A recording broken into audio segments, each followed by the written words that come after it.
ప్రియమైన నాయకుడు ఆ క్రైస్తవ సమాజానికి, తెలుగు క్రైస్తవ సమాజానికి ఎంతో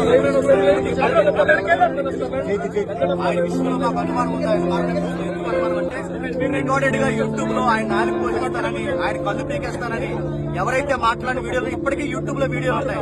మొదలు మొదలు ఎవరైతే ఉన్నారో నువ్వు ఎలా బతుకుతారో మేము చూస్తారని ఆయన డైరెక్ట్ వార్నింగ్ ఇచ్చాడు. నెల క్రితం కూడా ఆయన ఏమన్నాడంటే, నాకు ప్రాణ సంకటం ఉంది, నాకు ప్రాణ భయం ఉంది, నాకు ఆయనకి ఏదైతే ఉందో ఆయనకి ఇబ్బంది కలుగుతుందని ఆయన స్వయంగా ఆయన ఫేస్బుక్ ఐడీలో ఆయనే పోస్ట్ చేశారు. అందుకు మేము అనుమానిస్తున్నాం. మాకు డిఎస్పీ గారి నుంచి మాకు కావాల్సింది ఏంటంటే ఈ యొక్క కేసుని యాక్సిడెంట్ కేసుగా కాకుండా అనుమానితమైన ఎఫ్ఐఆర్ గానీ మాకు ఇవ్వాలి, ఎంక్వైరీ చేయాలి, సీసీ ఫోటోస్ మాకు చూపించాలి. మా దగ్గర ఉన్న వీడియోస్ ఎవరెవరైతే ఆయనకు వార్నింగ్ ఇచ్చారో, ఆయన భూమి మీద లేకుండా చేస్తామని ఎవరైతే అన్నారో ఆ వీడియోస్ అన్ని మా దగ్గర ఉన్నాయి. ఆ వీడియోస్ అన్ని మేము డిపార్ట్మెంట్ కి ఇస్తున్నాం. ఇది క్రైస్తవ సమాజానికి చాలా పెద్ద గాయం. మేము ఎలాగే చూస్తున్నట్టు ఊరుకుంటే మా క్రైస్తవులు ఉన్న తలకాయలన్నీ ఎలా తీసుకుంటూ వెళ్ళిపోతారా? ఇదే చేస్తారా? ఇదే జరిగేదా?